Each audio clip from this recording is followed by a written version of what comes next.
Bismillahirrahmanirrahim.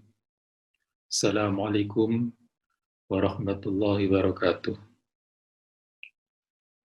On this occasion, allow me to express my gratitude to moderator and organizer of 2020 International Symposium of Religious Life for the opportunity given to me to briefly present the outline of my paper in this respectable forum. My paper is the discourse and practice of Islamic family law in Indonesia. The research topic: how Islamic family law can be practiced in Indonesia without contradicting to constitution, the purpose of Sharia, and able to fulfill the sense of justice among contemporary Muslims community who experienced social change. Research question: what is the model for understanding, practicing, reforming, and transforming Islamic family law in Indonesia?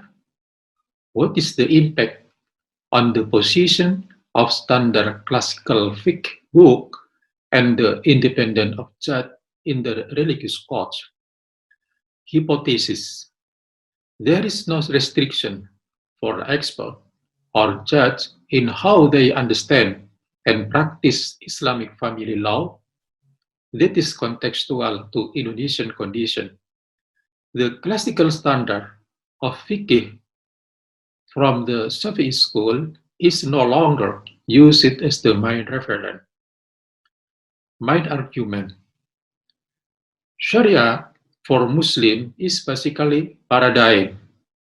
As paradigm, Sharia for Muslim is a concept of God that is sacred, perfect, and entirely contain justice, benefit, and mercy for all mankind. However, when Sharia is understood by human and transformed into fiqh or Islamic law, it cannot be separated from human limitation and imperfectness. Therefore, in addition to the ideal concept of Sharia, we also find the reality of Sharia in the form of classical Sharia, historical Sharia, and contemporary Sharia. Everything is not single or diverse. This cannot be separated from the influence of time and space where the Sharia is explored, understood, and practiced. Data analysis. Through data and discourse on the reform of Islamic law in Indonesia, it can be analyzed that experts and judge in exploring and understanding Islamic law, especially in the field of family law, do not only use one method or model and are not tied to only one particular school of thought as shown in the following table.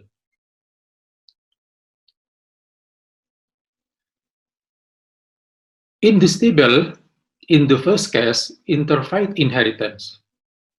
Although religious code Central Jakarta decrees that non-Muslim heir cannot inherit, but the High Court and Supreme Court decree cite that non-Muslim can inherit on the basis of mandatory will.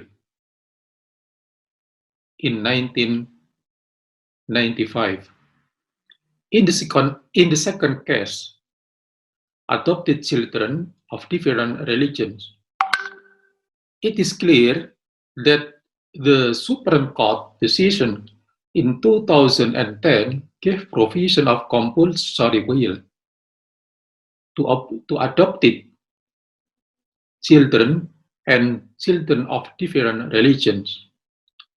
In this case, nafkah iddah and mut'ah or divorced wife. It is clear that Supreme Court decision in 2010 stated on wife earn iddah and mut'ah livelihood in a divorce suit. The fourth case, the sharing of joint asset for divorced husband and wife. It is clear that Supreme Court decision in 2010 stated in specific case, wife get 3/4 share while husband get 1/4 share. In the five case, civil right of child born out of wedlock to the biological father. Constitutional Court decree in 2010 clearly cite that children born out of wedlock have a civil relationship with their mother and their mother's family as well as with a man as their father, which can be proven based on science and technology and or other evidence by law to have blood relation, including civil relation with their father's family. In the sick case, the age limit of marriage for men and women. Constitutional Court's decree in 2017 canceling the minimum age of marriage for women 16 years old, so that for both women and men, the minimum age of marriage is now uh, 19 years old. Finding. When compared between transformation of Islamic law into national law between 1958 and 1991, two things can be found. First, there is an expansion of the Islamic law school as a reference. Second, there is a renewal in the number of aspects. If in 1998 the madhab usage was dominated by the Shafi'i school, then in 1991, the madhab usage was expanded to include five schools, namely Hanafi, Maliki, Shafi'i, Hanbali, and Zahiri.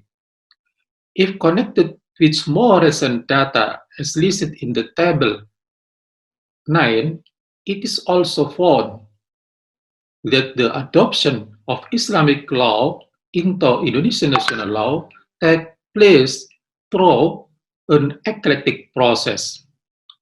Conclusion. There is a variety of models in exploring, practicing, and reforming of Islamic law in the Islamic world, as well as in Indonesia. Variation can also be found when the Muslim transformed their family law into national law. The impact of reformation and transformation of family law in Indonesia is that the classical book of Islamic law that were originally used as the main reference and are considered sacred have lost their sanctity. This study concludes all the reformation and transformation of family law in Indonesia make Indonesia close to civil law system.